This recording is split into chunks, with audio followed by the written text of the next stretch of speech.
السلام علیکم ورحمۃ اللہ. ایک مرتبہ پھر حاضر خدمت ہیں. یہ پیارے مہمان ہمارے ساتھ تشریف فرمائے. ایک ہمارے بہت ہی خاص مہمان ہیں, ان کی طرف بڑھنے سے پہلے یہاں پر ہمارے پاک یوتھ فورس کے جناب, ہم ایک تو آپ کو بتاؤں کہ پاکستان کی تقریباً 60% آبادی 60% یہ نوجوان پر مشتمل ہے, اور ان نوجوانوں میں ٹیلنٹ کی بھی کمی ہے, اور ٹیلنٹ کی کمی نہیں ہے, لیکن ان کو جہاں موقع ملتا ہے نوجوانوں کو یہ اپنا کردار ادا کر دیتے ہیں. اب ہوتا کیا ہے کہ ٹیلنٹ کی کمی تو نہیں ہے, لیکن یہ ضرور ہے کہ ان کو آگے بڑھنے کے مواقع نہیں ملتے ہیں.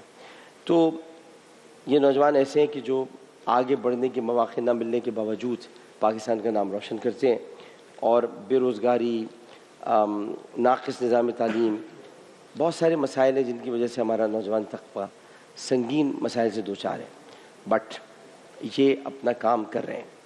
اب بہت خوش اسلوبی کے ساتھ کر رہے ہیں, بہت خوبصورتی کے ساتھ کر رہے ہیں.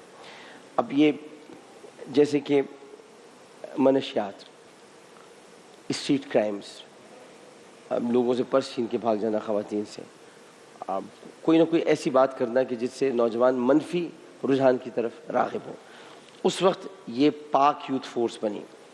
پاک یوتھ فورس نے کام ایسے کیے کہ پاکستانی نوجوانوں کو اندھیروں سے نکال کر آسمان کی بلندیوں تک لے جانے کا عزم کیا, اور پھر قیام کے بعد بہت قلیل مدت میں انہوں نے کئی کارہائے نمایاں انجام دیے, اور اب کئی شہروں میں آپ نے اپنے کام کی دھاگ بٹھا دی ہے.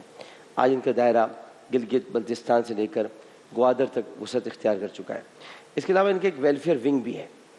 ویلفیئر ونگ میں ضرورت مند افراد کی خدمت کرتے ہیں, دن رات مصروف عمل ہیں. کورونا وائرس ہے, کووڈ-19. اب پورے ملک میں جب لاک ڈاؤن تھا تو پاک یوتھ فورس کے نوجوان جو ویلفیئر ونگ ہے, اس سے وابستہ نوجوانوں نے ضرورت مندوں کی دل کھول کر مدد کی. آج ہمارے ساتھ تشریف فرمائے پاک یوتھ فورس اور پاک یوتھ ویلفیئر ونگ کے بانی اور چیئرمین جناب مسعود خان صاحب. السلام علیکم, کیسے مزاج آپ؟ خیریت سے؟ اچھا, یہ نوجوانوں کے لیے بہت کام کر رہے ہیں, بالخصوص ضرورت مند نوجوانوں کے لیے. خواتین کو چھوٹے کاروبار آپ نے کھول کر دیے ہیں, اور تاکہ وہ اپنے پاؤں پر کھڑی ہو سکیں. اس کے ساتھ ساتھ نوجوانوں کو ہنر سکھانے میں بھی یہ اپنا ایک بڑا کلیدی کردار ادا کر رہے ہیں. ٹیلنٹ بھی ابھارتے ہیں, غیر نصابی سرگرمیوں کا انعقاد بھی کرتے ہیں. مستحق افراد کے لیے شادی, راشن, ان سب کے اخراجات جو ہیں وہ برداشت کرتے ہیں. بالکل ایسے ہی ہمارے مزمل بھائی ہیں. ہمارے مزمل بھائی جو ہیں وہ یہ پاکستان کی سب سے بڑی مضافاتی بستی اگر کوئی ہے تو وہ ہے اورنگی ٹاؤن. میں ان کے پاس جا چکا ہوں, ہم نے وہاں پہ بریانی بنائی ہے خود, اور بڑے مزیدار طریقے سے بنائی تھی بریانی. کتنے لوگوں کے لیے بنائی تھی ہم نے مزمل بھائی بریانی؟ تقریباً 100 لوگوں کے حساب سے 100 لوگوں کے لیے بنائی تھی. اچھا, یہ ایشیا کی سب سے بڑی کچی آبادی ہے, اور یہاں پر مشرقی پاکستان سے آنے والے جو محصولین پاکستان ہیں ان کی بڑی تعداد یہاں پر بستی ہے. اچھا, لاکھوں لوگ ہیں, لیکن چونکہ گنجان آباد علاقہ ہے تو سرکاری عدم توجہی اور یہاں کے جو ایم این اے منتخب ہوتے ہیں وہ اس طرف کوئی توجہ نہیں دیتے ہیں. ان حالات میں بھی ایسے نوجوان اپنے طور پر اپنا کام کر رہے ہیں اور اندھیروں میں اپنے اپنے حصے کی شمع جلا رہے ہیں. یہ جناب مزمل بھائی جو ہیں یہ 3-4 نوجوان تھے, انہوں نے مل کر اورنگی یوتھ ایسوسیشن کی بنیاد رکھی, جو اب صراط مستقیم میں تبدیل ہو چکی ہے. اب بہت وسیع پھیل گیا. انہوں نے اسکول کھولے, انہوں نے کلینکس کھولے, انہوں نے کھانے گھر بنائے, انہوں نے گھروں میں کھانا پہنچانے کا اہتمام کیا. مجھے اچھی طرح یاد ہے جب میں ان کے یہاں گیا تھا اور کووڈ کے دن تھے, کوئی باہر نہیں نکل رہا تھا اس وقت. فرسٹ لہر جو تھی, سب اپنے گھروں میں دبک کے بیٹھے تھے, محصور تھے. تو میں گیا تھا, میں نے وہاں جا کر 100 لوگوں کی بریانی بنائی. پھر انہوں نے وہی بریانی پیک کی, اور پیک کرنے کے بعد جو گھر تھے ان گھروں میں جا کر یہ دے کر آئے. آپ اورنگی جائیں گے تو آپ کو احساس ہوگا کہ زندگی کا ایک پہلو یہ بھی ہے, زندگی اس طرح بھی لوگ جیتے ہیں. تو بہت اچھا کام کر رہے ہیں. اچھا, من پسند فری شاپنگ کیمپ ہے, 5 روپے میں عید کی شاپنگ. اس کے علاوہ صفائی ستھرائی, ہیٹ اسٹروک کیمپ ہے ان کا. انہوں نے کووڈ ریلیف کیمپ بنایا ہوا ہے, کھیلوں کی سرگرمیاں کرتے ہیں, تعلیم کی مفت فراہمی ہے, فری میڈیکل کیمپ ہے, بنیادی انسانی حقوق کے لیے آواز اٹھاتے ہیں, شجرکاری کرتے ہیں, مفت دسترخوان کرتے ہیں, افطار کا اہتمام کرتے ہیں, کھڑے ہو جاتے ہیں سڑکوں پر جس کو افطاری کرانی کراتے ہیں. تو بہت کام کر رہے ہیں. صراط مستقیم فاؤنڈیشن کے سربراہ جناب مزمل ملک صاحب, السلام علیکم. وعلیکم السلام. دونوں آپ کیسے؟ آپ کی طرف میں بعد میں آتا ہوں. آپ ذرا ان کو بھی دیکھیے کیونکہ آپ تو ہمارے مہمان خصوصی ہیں آج, تو آپ سے بھی بات کرتے ہیں. یہ مجھے بتائیے گا کہ مسعود بھائی آپ نے یہ بیڑا اٹھایا اور بڑا مشکل ہوتا ہے منشیات کی لت سے نوجوانوں کو باہر نکالنا, ان کو کسی اچھی طرف لے کر جانا, تو اس میں آپ کو کہاں کہاں دشواری پیش آئی؟ گورنمنٹ نے آپ کا کہیں ساتھ دیا یا آپ نے خود از خود اپنے بلبوتے پر ہی ابھی تک سب کچھ کر رہے ہیں؟ ڈاکٹر صاحب سب سے پہلے تو میں انتہائی شکر گزار ہوں آپ کا کہ آپ نے آج مجھے موقع دیا کہ میں پاک یوتھ فورس اور پاک یوتھ ویلفیئر ونگ کے حوالے سے جو ہے اپنا اظہار خیال کروں. ڈاکٹر صاحب یہ 2016 کی بات ہے, میں نے ٹویٹر کے اوپر جو ہے وہ ایک ٹیم لانچ کی P T I volunteer force کے نام. اچھا. میں بچپن سے جو ہے وہ خان صاحب کو بہت زیادہ فالو کر رہا ہوں, جب سے وہ کرکٹ کھیلتے ہیں تو وہ تو انہی کو دیکھا دیکھی پاکستان تحریک انصاف کے نام پہ جو ہے وہ پاکستان تحریک انصاف والنٹیئر فورس کے نام سے میں نے لانچ کی. اس ٹائم مقصد صرف یہ تھا کہ ٹویٹر کے اوپر ہم ہیش ٹیگس لانچ کرتے تھے, پاکستان کا پازیٹیو امیج جو ہے وہ پوری دنیا میں ہائی لائٹ کرتے تھے, یعنی پاکستان میں جو اچھا کام ہو رہا ہے اس کو ہائی لائٹ کرنا پوری دنیا میں, اور اگر کوئی غلط کام ہو رہا ہے تو اس کے اوپر اپنی آواز اٹھانا. جیسے کہ سیکچوئل ہیرسمنٹ کی جو ایک ویو چلی تھی تو اس ٹائم جو ہے وہ میڈیا اور وغیرہ اس پہ اتنی نہیں آواز اٹھائی جاتی تھی, تو کوئی بھی اس علاقے کا یا جہاں پر یہ اس طرح کا کوئی انسیڈنٹ ہوا ہے, کوئی عینی شاہد آ کے ہمیں بتاتا ہے تو ہم اس کو سوشل میڈیا پہ اس کی مؤثر طریقے سے آواز اٹھاتے تھے. تو ڈاکٹر صاحب یہ تو ماشاء اللہ کام چلتا رہا, لیکن اس کے ساتھ ساتھ پھر میں نے سوچا, میں نے کہا یہاں تک نہیں, ابھی ہمیں یوتھ کو امپاور کرنے کے لیے بھی کچھ کرنا چاہیے. تو پھر میں نے یوتھ امپاورمنٹ کے اوپر, وومن امپاورمنٹ کے اوپر جو ہے میں نے اس کو تھوڑا سا میں نے اس کو براڈ کیا, جو ہمارا ویژن تھا, اور ہم نے یوتھ امپاورمنٹ پہ اور وومن امپاورمنٹ پہ 3 ہم نے جو ہے وہ میگا ایونٹس کی. ہم گراؤنڈ لیول پہ بھی آئے, سوشل میڈیا سے گراؤنڈ لیول پہ آئے, اور اس میں جو بچے جنہوں نے جو پاکستان کے لیے کام کر رہے ہیں, پاکستان کا پازیٹیو امیج ہائی لائٹ کر رہے ہیں, لیکن ان کو کبھی ان کی ایفرٹس کو اکنالج نہیں کیا گیا, تو ہم نے ان کو ایک جگہ اکٹھا کیا. ہم نے پہلا ایونٹ کیا اسلام آباد میں, پھر راولپنڈی میں کیا, پھر فیصل آباد میں کیا.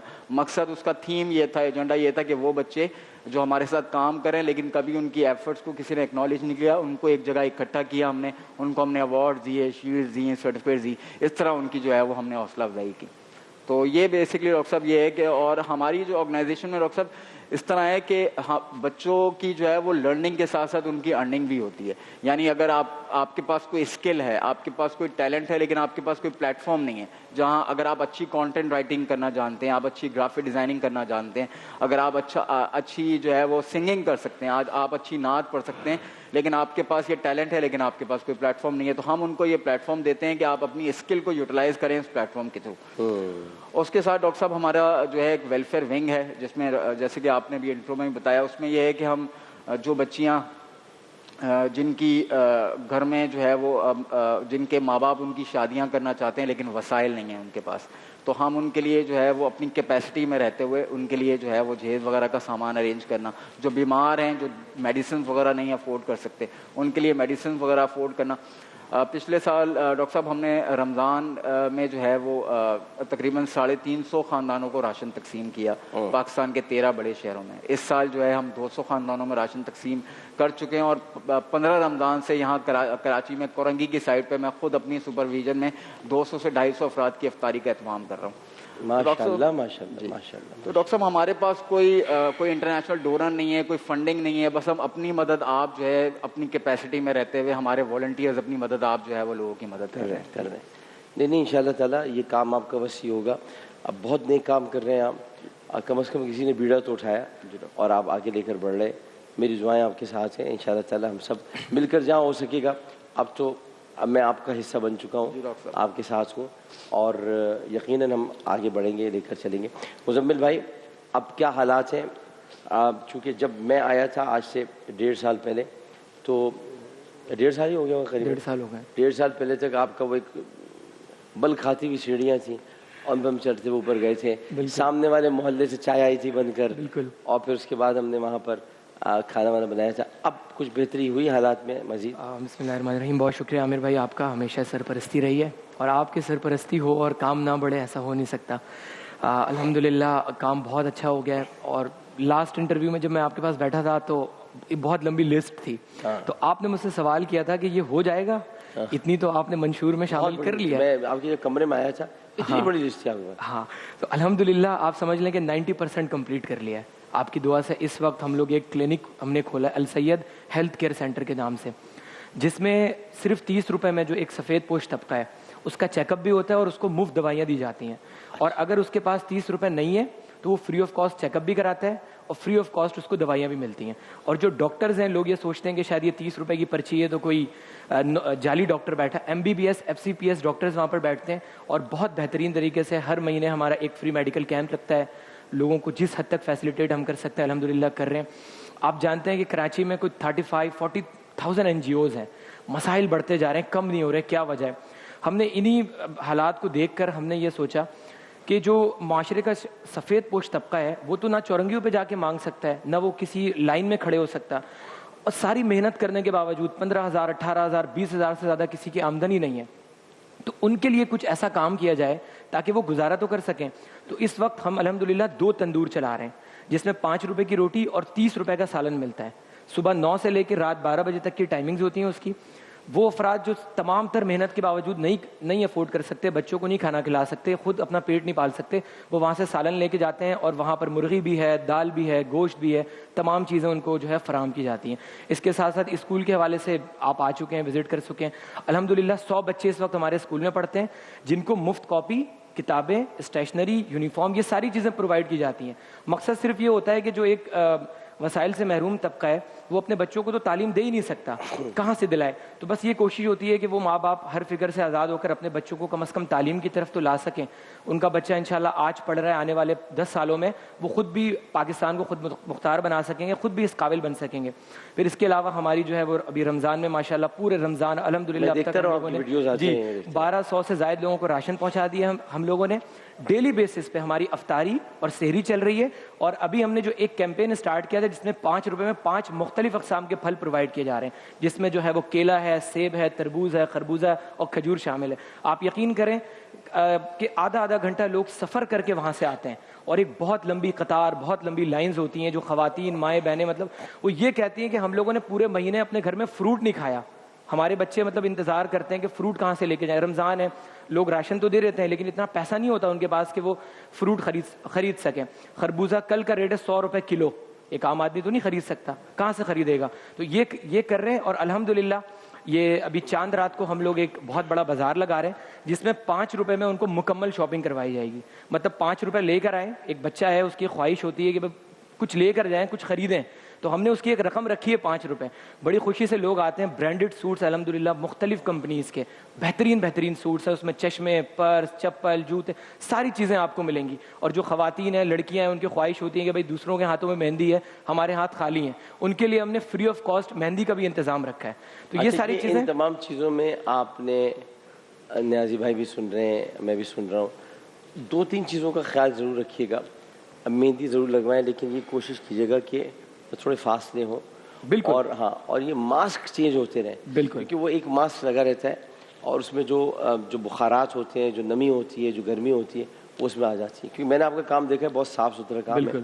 دوسری بات یہ کہ میں کب آ رہا ہوں، بالکل میں کب آؤں، میں آپ کے پاس کب آؤں؟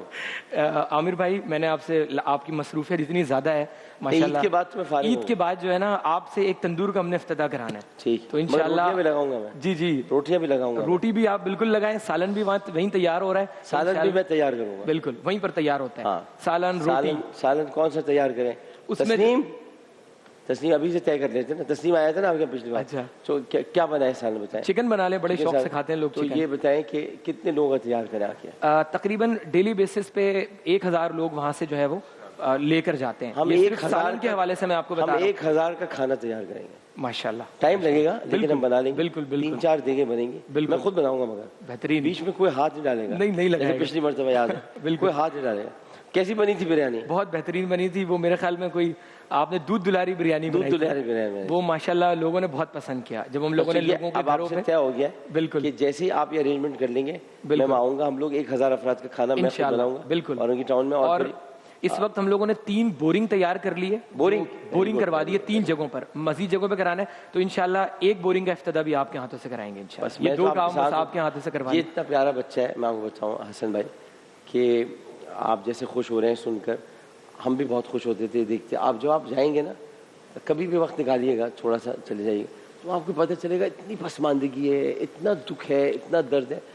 آپ جیسا فنکار جو کہ بڑا فنکار ہے, وہ بھی چونکہ فنکار حساس دل رکھتے ہیں نا, ان کا دل بہت حساس ہوتا ہے. آپ رو پڑیں گے, آپ دیکھیں گے, آپ کہیں گے یار ہم لوگ کیا کر رہے ہیں, ہم کیا کر رہے ہیں, یہ لوگ تو اصل کام تو یہ لوگ کر رہے ہیں. اس لیے میں فنکاروں کو لے کے میں کسی کو لے کے جاتا. فنکار اصل معاشرے کا عکس ہوتا ہے. اس کے پاس حق, اس کے پاس بنیادی طور پر حساس طبیعت تو ہوتی ہے, لیکن وہ یہ کردار کر چکا ہوتا ہے, وہ کسی غریب کا کردار کر چکا ہوتا ہے. جیسے آپ نے فلم مالک میں ایک بہت عیاش قسم کے آدمی کا کردار ادا کیا, تو آپ کو پتہ ہوتا ہے کہ وہ آدمی ایسا کیا ہوگا جو کر رہا ہوگا. اس لیے میں آپ کو بتا رہا ہوں کہ ایسے لوگوں کا جانا ان کے لیے بڑی حوصلہ افزائی کا سبب بنتا ہے. تو کوئی وقت نکالیے گا, کبھی آپ کو بھی لے چلوں گا میں ساتھ میں, ہے نا, اکٹھے چلیں ان شاء اللہ. اچھا بھائی, تھوڑی ان سے ہم بات کر لیتے ہیں. آج ہمارے جو مہمان ہیں, یہ میری بڑی خوش نصیبی ہے کہ تشریف لے کر آئے ہیں. یہ بہت مقبول ہیں, ورسٹائل ہیں, اور سب سے بڑی بات یہ کہ کردار منفی ہو یا مثبت, یہ اس کو بخوبی ادا کرتے ہیں, اس میں ڈھل جاتے ہیں, اور اپنی بہترین کردار نگاری سے یہ اس میں جان ڈال دیتے ہیں. مجھے اچھی طرح یاد ہے کہ آذر کی آئے گی بارات, وہاں سے ان کا سفر اچھی طرح سے شروع ہوا. تو ویسے تو کام کر رہے تھے, لیکن لوگوں نے ان کو جاننا شروع کیا, اور پھر اس کے بعد آذر کا جو کردار اس میں انہوں نے ادا کیا تھا. پھر اس کے علاوہ یہ کاپوش کا کردار ہو, یا سیتا باگڑی ہو, یا پھر اس کے بعد آکاش ہو, اس میں سرپھر ہندو نوجوان کا کردار انہوں نے ادا کیا تھا. اور پھر اس کے بعد ایک تمنا لا حاصل صحیح, یہ بہت خوبصورت ڈرامہ تھا. اس میں لالچی داماد کا کردار انہوں نے ادا کیا تھا. اورنگی ٹون میں آپ کو بہت لالچی داماد ملیں گے, بہت ملیں گے آپ کو. اور اس کے علاوہ اولاد میں نافرمان بیٹے خرم کا کردار انہوں نے ادا کیا تھا. ہر کردار میں ماشاءاللہ نگینے کی طرح یہ فٹ ہو جاتے ہیں, اور اپنی کردار نگاری سے اس میں جان ڈال دیتے ہیں. اسکرپٹ سے بھرپور انصاف کرتے ہیں. بے شمار ڈرامہ سیریلز میں اپنا لوہا منوا چکے ہیں, آپ ٹیلی فلمز میں کام کر چکے ہیں, بعض فلموں میں بہترین اداکاری کی جھلک دکھا چکے ہیں. رام چند پاکستانی کون یاد نہیں رکھے گا, سب کو یاد ہے رام چند پاکستانی. اس کے علاوہ مالک, شیر دل, یہ سب نام نمایاں ہیں. تشریف فرمائے ہمارے ساتھ حسن نیازی صاحب. Thank you sir. کیسے ہیں آپ, ٹھیک ہیں, خیریت سے؟ ٹھیک ٹھاک. پورا کریئر میرا بھی آج آپ نے ریوائز کروا دیا, سچ اے لانگ وے. نہیں بٹ آپ نے بہت کام کیا, بہت کام کیا. میں نے تو خیر مالک کئی مرتبہ دیکھی. اب وہ الگ بات ہے کہ جو مالک کے بنانے والے تھے آج ان کو پاکستان میں نہیں ہے. مالک بہت ٹیلنٹڈ آدمی تھا, بہت ٹیلنٹڈ آدمی, بہت ٹیلنٹڈ. تو اچھا یہ مجھے بتائیں کہ آپ اس شعبے کو شاید اپنانے والے پہلے نیازی ہیں. جی کہہ سکتے ہیں, ایکٹنگ فیلڈ میں. یس. بچپن چونکہ آپ کا لاہور میں گزرا, جی, اور بچپن میں آپ بڑے حساس طبیعت کے مالک ہوا کرتے, بہت سینسیٹیو ہوتے تھے, اور کم گو تھے, الگ تھلگ رہتے تھے سب سے, بات نہیں کرتے تھے کسی سے. لیکن یہ کہ کیونکہ آپ, اس کی وجہ ایک تھی, وجہ یہ تھی کہ آپ کو ہمیشہ دھوکہ دہی کا خوف رہتا تھا دوستوں سے, کہ کوئی دھوکہ نہ مل جائے. بالکل ایسے ہی ہے نا, بالکل ایسے ہی, دھوکہ نہ مل جائے. اور یہ خوف اب بھی کہیں نہ کہیں آپ میں موجود ہے. جی, اور جتنا کمیونیکیٹ کرنا چاہا اب جا کے اتنے زندگی کے بعد, تو پچھلا سارا کوٹا ڈاکٹر صاحب پورا ہو گیا ماشاءاللہ.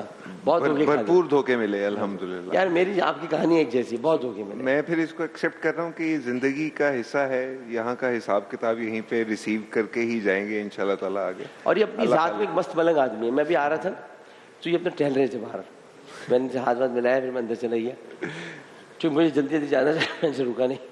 تو اپنا ٹہل رہے تھے, دیکھ رہے تھے کیا ہے یہاں پر, کیا کیا ہوتا ہے ادھر اس طرح. ایک تجسس, ایک محبت ہوتی ہے, ایک پیار ہوتا ہے کہ میں جہاں آیا ہوں میں دیکھوں یہاں پر کیا کیا ہو رہا ہے. اچھا, حادثاتی طور پر آپ اس شعبے میں آئے, فنکار بننے کا آپ کا کوئی ارادہ تھا نہیں ڈاکٹر صاحب. ایکچولی اپروچ بچپن سے یہ رہی تھی کہ میں اپنے والدین کے لیے باعث فخر بنوں کہ یہ ان کا بیٹا ہے, اس طرح سے کچھ ایسا سلسلہ ہونا چاہیے. کرکٹر بننا چاہتے تھا؟ کرکٹر بننا چاہتا تھا, بٹ 2 دفعہ ٹرائی کیا, صحت نے ساتھ نہیں دیا. بڑا کلیئرلی والد صاحب نے کہا کہ بیٹا آپ کا رسک شاید یہاں پر نہیں ہے, سو موو آن. لیکن آپ نے اپنا شوق پورا کیا, شوبز کی جو کرکٹ ٹیم ہے اس میں آپ لازمی ہوتے ہیں. جی, میں اس میں مطلب ہر ممکن حد تک, because that's the biggest regret and only regret in my life کہ کرکٹ نہیں کھیل سکے, پاکستان کو ریپرزینٹ نہیں کر سکے. تو یہ معین خان صاحب کے جو ادھر بنی ہوئی ہے, جی, تو آپ کو پتہ ہے اس میں ایک اور کا اضافہ ہو چکا ہے. اچھا, ہاں, عامر لیاقت کا. ارے واہ, میں ریسنٹلی ابھی گیا نہیں 1-2 میچز میں. تحسین جاوید صاحب نے ہاں جی پرچی لگوائی, میں نے پرچی دے. معین بھائی ویسے تو پرچی لگاتے نہیں ہیں, آپ بچہ بڑا مشکل ان کے لیے پرچی لگانا, اپنے بچوں کے لیے لگائی تو میرے لیے کیا لگائیں گے. میں نے کہا محسن بھائی, معین بھائی, ایک پرچی تو آپ کو لگانی پڑے گی, بہت بڑی پرچی ہے. تو انہوں نے اسی وقت پرچی لگائی. اب تحسین جاوید صاحب کیپٹن ہے اور اس ٹیم کا میں بھی حصہ ہوں اور آپ بھی ہوں گے انشاءاللہ. اور اب یہ کہہ رہے ہیں کہ ہم 9 تاریخوں کو میچ کھیلیں گے, عید کے 9 دن بعد, چھٹی کے 9 دن بعد تو میچ کھیلنے والے, تو آپ ہوں گے انشاءاللہ. ڈیفینیٹلی, بالکل صحیح. اچھا, یہ آپ کی خوش قسمتی کہیے یا یہ آپ پر اللہ کی نوازش کہیے کہ جب آپ آئے تو آپ کی سینئر سے بہت مدد کی؟ No doubt about it. میں آج جہاں پر بھی ہوں اللہ کے کرم کے بعد, پیرنٹس کی دعا کے بعد, میرے سینئرز کی وجہ سے ہوں. انہوں نے, مطلب ہوتا ہے آپ جب جونیئر ہوتے ہیں تو کچھ لوگوں کے کالرز کھڑے ہوئے ہوتے ہیں. میری وہ اپروچ نہیں تھی, کیونکہ کہہ لیں کہ کشتیاں جلا کے آئے تھے. جنونی فطرت ہے کہ کرنا ہے تو پھر اس کو پراپر کرنا ہے. اینڈ وہ چیز میرے سینئرز نے جب دیکھی تو مجھے اپنے ساتھ بٹھایا, سکھایا, سمجھایا اینڈ دین کروایا. مطلب ہوتا ہے سینئر ایکٹرز تھوڑا سا کمفرٹ زون میں جانا چاہتے ہیں, لیکن وہ میرے ساتھ بھی کھڑے رہتے ہوتے تھے in front of the camera. نہیں, اس کو یوں کرو, اس کو یوں کرو. کچھ عرصہ پہلے تک انفیکٹ آپ نے بھی یہ جو سیتا باگڑی کا نام لیا, وہ جب پروجیکٹ سٹارٹ ہو رہا تھا تو اس سے کچھ عرصہ پہلے میں 1-1.5 ماہ لاہور میں تھا, تو گلابی اردو پنجابی سٹائل ہو گیا تھا. اینڈ میں نے ڈائلاگ بولنے شروع کیے تو بشرا آپا کہتی ہیں یہ ٹیک دوبارہ ہوگی. میں نے ان کو بڑا سرپرائز ہو کے دیکھا. میں کہا میں سمجھتا ہوں کہ یہ بالکل ٹھیک جا رہی تھی بات, انہوں نے ری ٹیک کیوں کہہ دیا ہے, چلو کرنا ہے. کہتی ہیں بیٹے اردو ٹھیک کر لو, اس میں 2 لفظ تم نے گلابی اردو کے بولے ہیں اور وہ یہ ہیں, اب سیکنڈ ٹیک میں خیال رکھنا ہے ان کا. میں کہا اوکے اچھا. سو اس طرح پوائنٹ ٹو پوائنٹ میرے سینئرز نے مجھے بہت گائیڈ کیا. محبت آپ کے ساتھ اس طریقے. No doubt. راہیل راؤ صاحب جو ہیں وہ میرے بھی بہت اچھے دوست ہیں, بہت پیارے دوست ہیں. اب چونکہ وہ کم کام کر رہے ہیں جی, لیکن راہیل راؤ صاحب نے جو ڈرامے پیش کیے ہیں, نو ڈاؤٹ, کمال ڈرامے پیش کیے. No doubt. انہوں نے آپ کو کسی فنکارانہ صلاحیتوں کو بھاپا اور انہوں نے آپ کو ایک طریقے سے بہت آگے بڑھایا. No doubt about it.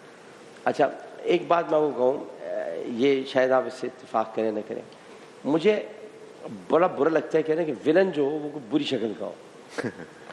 پوری دنیا میں آپ چلے جائیں, ہالی ووڈ چلے جائیں, کہیں پر بھی چلے جائیں سوائے انڈیا کے, یہ نوست وہیں سے آئی ہے کہ وہاں پر ولن ہمیشہ بری شکل کا ہوتا ہے. ولن ہوتا ہی خوبصورت ہے بھائی. ولن نہیں خوبصورت ہوگا تو پھر وہ مطلب ہیروئن کو کیسے پکڑے گا؟ ہیروئن تو نہیں آئے گی. برے آدمی پریم چوپڑا کے پاس کیسے جائے گی heroine? I'll take it as a compliment. Thank you. یہ ہمیشہ جو ہے وہ ان کو انڈسٹری کا ایک ہینڈسم ولن کہا جاتا ہے. ہی از این ہینڈسم ولن. اور جب ان کا ایک انداز ہوتا ہے. اچھا آپ مجھے بتائیں, ولن ہوتے ہی ہینڈسم ہے؟ پہلے آپ دیکھیں جتنی جیمز بانڈ کی فلمیں آپ اٹھا لیں یا آپ اس کو دیکھ لیں, مشن امپاسبل, سارے ولن ہینڈسم ہیں. ہمارے یہاں پتہ نہیں کیوں ہوتا ہے کہ ولن جب تک کہ اس کے یہاں بہت موٹا مسا نہ ہو اور اس کی ہنسی میں نہ ہو اس وقت وہ ولن نہیں ہوگا. یہ کیوں ہوتا ہے؟ اچھا میری باری لگتا ہے مجھے انڈسٹری وہ مجھ سے آرٹیفیشل قسم کا وہ ہے نہیں ہوتا, تو ایک ٹرینڈ ولن کا بھی چینج ہونا شروع ہوا. اینڈ مجھ سے جو سینئرز ہیں ان لوگوں نے بھی اپنے آپ کو تھوڑا سا ٹرانسفارم کیا ہے. انڈیا میں جتنے خوبصورت ہوتے ہیں وہ بیچارے گنتی کے ہیرو بن پاتے ہیں, تو باقی مجبوری ہے کہ ان کو تھوڑا سا ویئرڈ فیسز لانے پڑتے ہیں ایز ولن. میں آپ کو بھارتی فلموں کی ایک مثال دوں, اکشے کھنہ. اکشے کھنہ نے جب ولن کا کردار ادا کیا 2-3 فلموں میں, وہ لگا ولن, پتہ چلا کہ وہ ولن ہے. مطلب یہ کہ ضروری تھوڑی ہے کہ اچھا آپ جب اس میں سے آئے تھے 2007 میں ٹیلی فلم تھی ڈرامہ فیور, ادھر سے آپ نے اپنا آغاز کیا تھا, لیکن اصل آپ کو شہرت ملی وہ آذر کی آئی کی بارہ سے ملی, وہاں سے آپ کو ملی. اچھا اس میں سرورت گیلانی صاحبہ بہت بڑی فنکار ہے, ان کے مقابل آپ کے کردار کو بہت پسند کیا گیا. جی بالکل. جو آذر آپ تھے اور سرورت گیلانی صاحبہ تھے. پھر فلم شیر دل میں جب آپ نے بھارتی پائلٹ کا کردار ادا کیا تو وہ کیسا آپ کو لگا؟ دیکھیں فلم شیر دل میں ناقدین نے بڑا طوفان کھڑا کیا تھا اس میں. کس نے؟ ناقدین نے بڑا طوفان کھڑا کیا. یس, نقاد جو تھے وہ بھی ایک میریکل تھا کہ آپ کو ابھی نندن سے تشبیہ دی گئی.